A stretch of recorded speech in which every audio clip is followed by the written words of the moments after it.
Fala aí pessoal, beleza? Iniciando mais o acompanhamento mensal, vamos falar sobre o AFHI11, o fundo da AF Invest, aquele fundo de papel que todo fundo deveria ser, né? Na verdade não o fundo, né? A gestora. É, Estamos em emissão nesse fundo, atualmente ainda está em emissão. Se você não viu o vídeo da emissão, procure na playlist do AFHI aqui, você vai ver que tem uma emissão, um vídeo que eu fiz da emissão, inclusive ele e do IFRA junto, se eu não me engano, um vídeo para otimizar o tempo de vocês, inclusive. Então é assim, mais uma emissão onde a emissão do valor patrimonial, onde a gestora paga tudo, todos os custos, não sai do fundo, não sai para o investidor.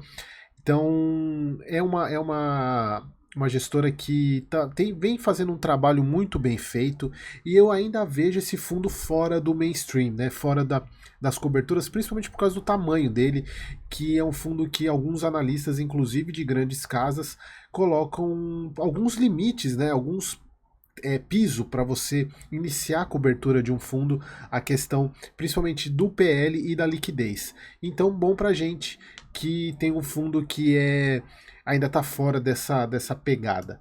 Mas vamos lá, falar mais um mês sobre esse querido AFHI, mês de abril, algumas novidades. Alguns pontos importantes. Aqui é um fundo que dificilmente, assim como o HGCR da CSHG é um fundo que dificilmente negocia abaixo do valor patrimonial, e aqui é um ponto de atenção para você, principalmente nesse momento de taxa de juros alta. Tomem cuidado com investimentos em fundos de papel com ágio, porque a gente está com uma taxa do tesouro muito alta, muito elevada. Então você pagar isso ainda, a dívida acima do que ela vale, tem certos riscos que vocês têm que considerar. Obviamente, pessoal, que o preço eu ensino a calcular na mentoria, que aliás está acabando, as inscrições acabam agora nesse próximo domingo, dia 9. Então, se você tiver interesse ainda, o link está aqui na descrição. Eu ensino a calcular o preço e um dos requisitos que a gente olha é o P sobre VP. Obviamente, isso é bem. Todo mundo, se você já conhece, né, a parte de P sobre VP para fundo de papel, mas ele é um dos indicadores que a gente olha. Então, você pode até considerar ter um pouquinho de ágio, mas desde que outros requisitos estejam satisfatórios para você poder ter preço de compra num fundo desse, beleza? Então, patrimônio de 382 milhões, por isso que eu acredito que é um fundo que ainda não está no mainstream exatamente por causa do valor, do tamanho dele, e não justifica você ter analista cobrindo o fundo, que é a parte de RI deles, né? Bem bacana isso. Aqui falando um pouco sobre o retorno do fundo, né? Que agora em abril, que esse relatório é de maio, né? Referente a abril, eles fizeram essa publicação aqui mostrando o retorno do fundo, né? Desde que 3 anos de IPO. Completou agora em abril, dia 5/4, e eles falam sobre os resultados do fundo. Então aqui o retorno dele, né, que ele está em 50,28% comparado com o IFIX e o CDI, um baita do retorno do fundo. Eu acho que os fundos deviam começar a colocar o IPCA mais 6 como benchmark, eu queria ver. Queria ver se você, no mais retorno a gente consegue fazer isso, mas eu queria ver se eles podiam começar a colocar para dar uma pressionada nos retornos. Então, mais de 250 movimentações entre compras e vendas, 900 milhões de financeiro, né, volume financeiro, mais de 70 operações adquiridas, patrimônio de 382 milhões, 34.600 mil cotistas, um incremento de 31 mil, ou seja, eles começaram com 3 mil cotistas no fundo. Aqui a parte da emissão, como eu já falei para vocês, é aqui um ponto de atenção para você. Obviamente eu não estou recomendando, mas o preço da cota está abaixo do preço de mercado no patrimonial. Então, obviamente, quem é meu aluno ou membro Plus aqui tem a minha opinião sobre a emissão lá no relatório mensal, inclusive desse mês, agora de junho. Então, se você tiver interesse em saber a minha opinião, ou a gente vai, inclusive, vai ter, eu não sei se vai já ter, quando vocês estão vendo esse vídeo, eu não sei se a live já foi, mas foi na quarta-feira agora, dia 5, a live do relatório, então eu vou falar sobre isso. Então, não sei se esse vídeo saiu antes ou depois, mas ela fica gravada se você tiver interesse também.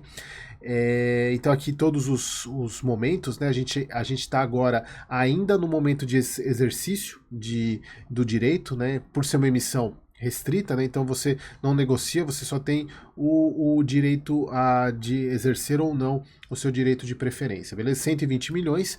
Vamos ver, né, como é que vai ser a captação, porque a última emissão foi, acho que de 100 milhões, eles captaram 60. É o que eu sempre tenho falado, né, pessoal? Por mais que seja uma ótima emissão para o cotista, a taxa de distribuição faz uma grande diferença no volume captado. Tanto é que vocês vejam aí o XPL, o XPML, esses fundos aí captando 1 bilhão, tem que ter taxa de distribuição para pôr o exército de assessores e consultores aí na pista para poder vender a emissão. E como ele não faz isso, ele não paga isso, né? Ele não tem esse custo. Obviamente ele tem um custo de distribuição, mas ele paga basicamente os custos obrigatórios.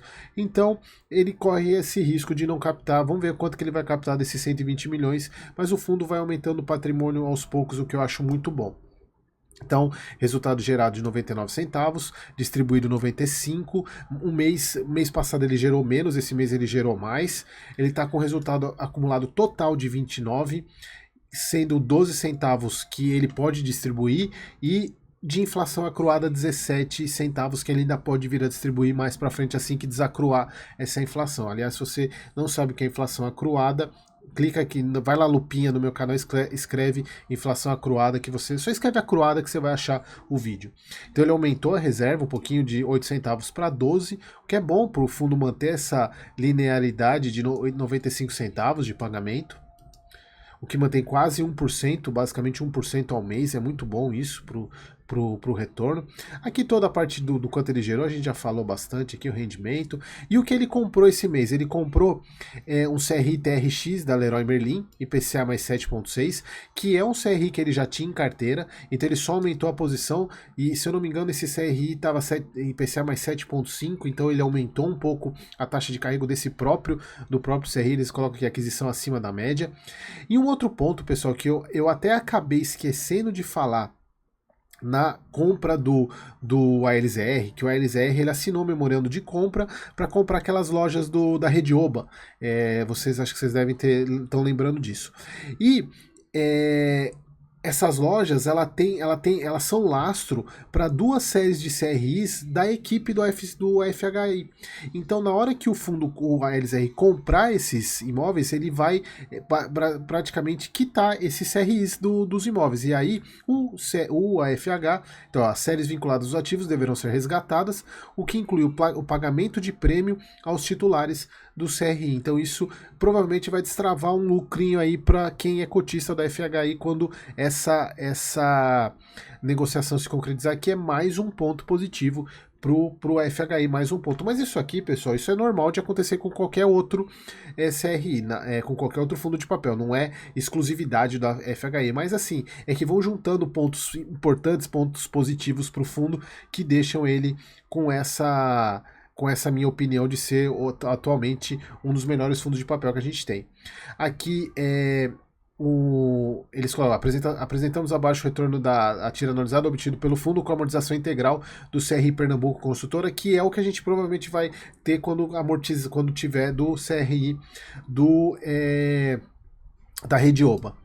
Aqui o resultado, pessoal, a gente vê que a gente já tem um incremento de juros de abril para março, a gente vinha com 2,8 foi para 3, praticamente 100 mil aqui. Obviamente tem essa questão dos pré-pagamentos, mas também tem já efeitos das alocações que ele fez da última emissão. Correção monetária, uma grande diferença dos meses anteriores, principalmente porque aqui entrou fevereiro, então provavelmente maio também deve vir alguma coisa referente a isso. Tá? Então a gente consegue ver nitidamente que ele teve um aumento na reserva que ele distribuiu, ele teve um resultado maior do que a distribuição e muito bom, muito bom. Gosto muito desse fundo. Aqui o aumento do número de cotistas, 6%, aumento do mês passado para esse. Aqui a parte patrimonial, cota patrimonial. O volume de mercado, a gente consegue ver que ele é um fundo que tem uma liquidez, se a gente for ver, ela é baixa. Na verdade não é tão baixo pelo número de cotistas, né? 1,5 milhão não é tão baixo assim, mas é até o que justifica talvez ele não ter acompanhamento de algumas casas de análise. Aqui a carteira do fundo, né? A gente já sabe que a parte da carteira ele é 61%, 62% IPCA, taxa de 8,53, 32% CDI 4.4 e a compra que ele fez aqui do PCA 7.4, né? 7.4, 7.7, agora eu lembro de cabeça aqui. E aqui a carteira não mudou muita coisa, né? Aumentou só um pouquinho do IPCA por causa dessa compra que ele fez. Nada de diferente do mês passado. A parte de alocação, as securitizadoras, né? Grande parte dele é incorporação. E aqui o resumo de todas as operações, os riscos, as garantias. Eu recomendo a todos vocês que, porventura, são cotistas de fundo de papel, leiam isso para vocês terem noção. Inclusive, esse é um dos pontos que eu coloco na mentoria, ensino que vocês devem usar isso para precificar o fundo, beleza, pessoal? Então, é isso, nosso querido AFHI. Espero vocês no próximo vídeo.